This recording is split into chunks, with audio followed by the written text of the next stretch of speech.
Ayan mga idol, andito na tayo ngayon mag-umpisa mag-video sa likod ng PICC. Ito mga idol, itong destination natin mga idol, papuntang Mall of Asia. Maganda talaga pag ganitong araw ng linggo mga idol. Hindi talaga masyado busy ang kalsada dito. Ayan mga idol, masarap talaga mag-biking dito mga idol. Sa likod ito ng PICC ang ating daan mga idol. Destination natin papuntang MOA. Silip-silip lang tayo sa MOA mga idol.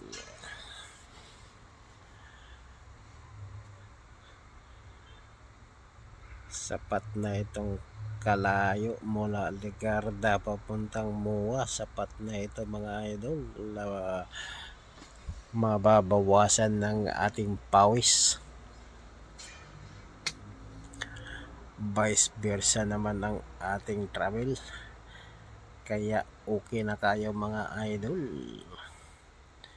Malaking bagay na ito na mababawasan ng ating pawis sa katawan. Malaking bagay talaga mga idol ang makapag-exercise. Pag hindi tayo nakapag-exercise, parang tamlay ang ating katawan. Kaya importante talagang mapapawisan tayo kahit man lang paminsan-minsan. Hindi na kasi natin magagawang dalas-dalasan ang pagpapapawis mga idol dahil nakapokus tayo sa ating hanap buhay. Kaya ginagawa ko na ngayon, every weekend kailangan gawin. Either man Sabado or Sunday. Nasa dalawa yan mga idol. Basta sa isang linggo kailangan nating magpapapawis. Kahit man lang isang araw. Namimiss kasi natin yung biking ko noon mga idol. Malalayuan talaga yun.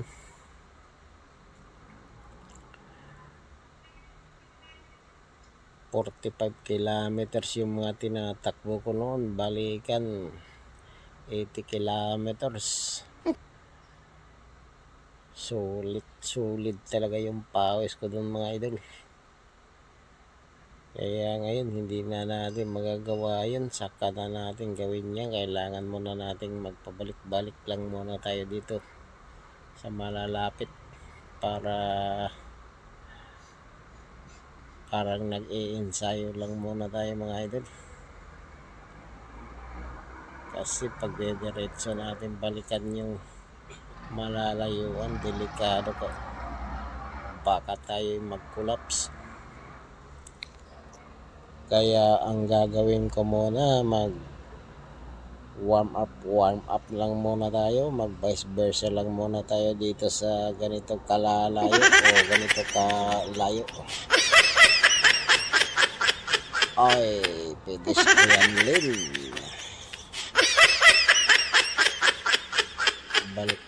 balikan lang muna natin tong ganitong lugar. Siguro mga isang buwan o 2 buwan. Balik lang muna tayo sa ganitong kalalayo o ganito ang distance Ligarda to Mall of Asia, Paranaque. Kapag araw minsan ng Sabado o minsan Linggo, gagawin muna natin ito mga idol.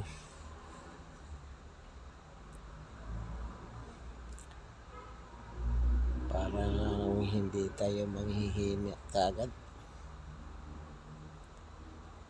pag nasasanay na kasi tayo sa exercise, kailangan talagang i-continuous natin yun mga idol. Mananamlay rin kasing katawan natin pag bigla na natin pinabayaan o kaya kinakalimutan na natin. Mararamdaman talaga natin sa katawan natin na medyo mabigat, saka hinihingal ka agad. Ayan mga idol, may hingal pa naman, pero okay, normal lang ito mga idol. Normal lang talaga to, lalo na pag medyo mabilis-bilis ang takbo. Kaya pitix lang muna yung takbo ko dito para hindi tayo masyado kapusin. Ayan mga idol, andito na tayo sa Mall of Asia. Ayan, maaga-aga tayo ngayon mga idol, hindi tulad nung nakaraan.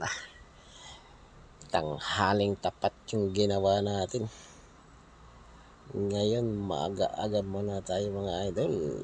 Mga 7:30 ako umalis ng bahay.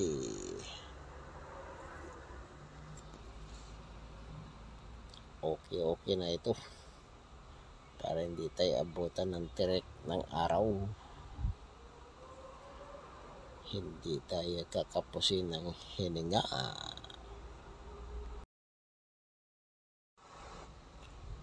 Ayan, andito na tayo mga idol.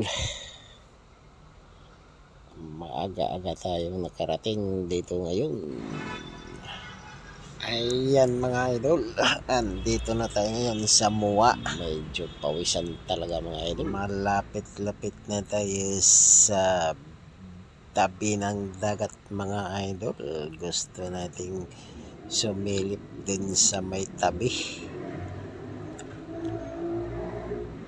kung ano na ang sitwasyon. Sa may tapat kasi ng mga idol, nandyan kasi yung ginagawa nilang artificial island kuno. Yan kasi yung ang pinagdedebatihan talaga ng mga official, pero walang magawa. Nandyan na yan at mukhang itutuloy na talaga yan. Nakaharang na buhangin, yung tinatawag na artificial island. Parang sapa na lang yun dito sa harapan mga idol.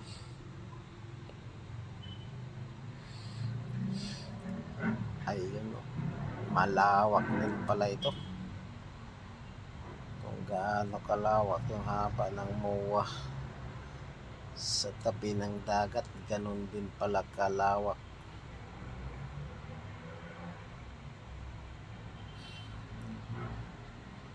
ang lapat nito.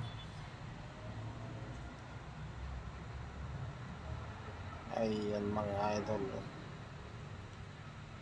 hanggang sa dulo malawak na.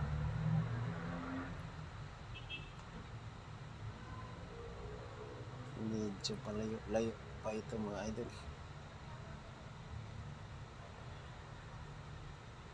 Napakalalim na itong harap natin, yun parang ilog na yun, yung binigyan nila ng space. Sarap sana mamimingwit dito, kaya lang natatakpan na ng buhangin. Parang ilog na ang kakalabasan yan.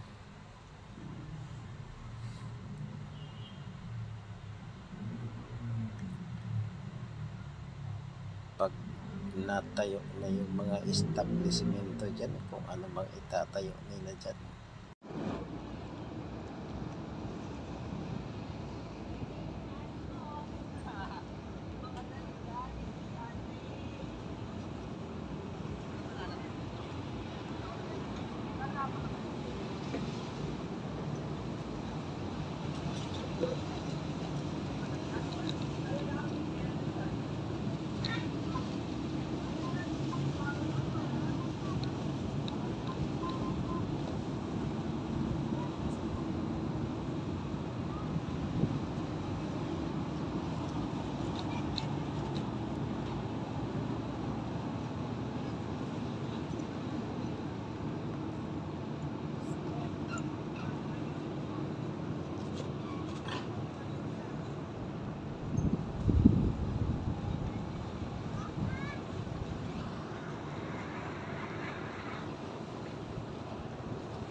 pistulang ilog na lang ito nasa harapan natin.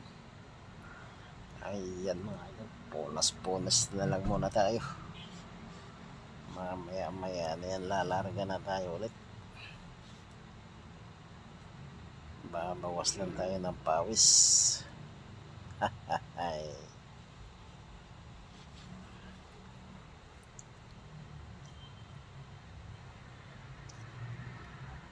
Maganda rin dito mag walking. Allowed pala dito magdala ng mga pets o kung ano mga alaga mo, aso. Pwede i-walking dito mga idol.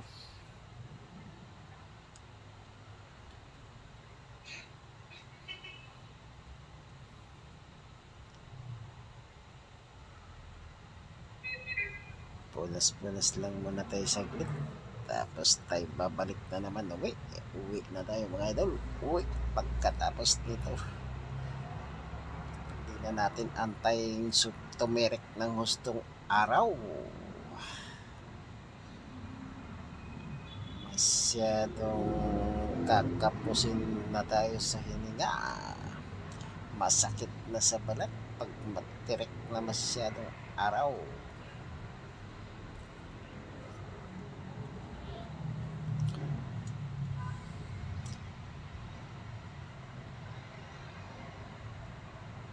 Baka tayo ma-heat stroke.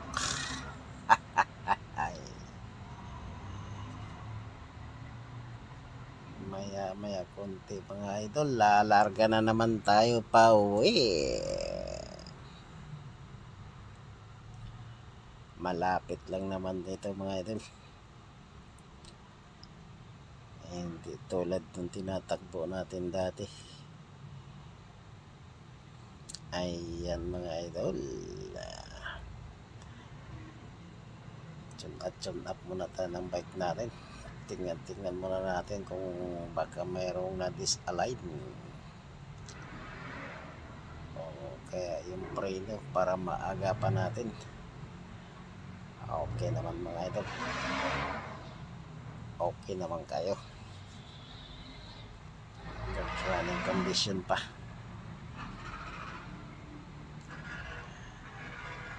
Medyo matagal-tagal na rin yung ating bike mga idol, mga nasa 10 years na rin mahigit. Hanggang dito lang tayo mga idol. Thanks for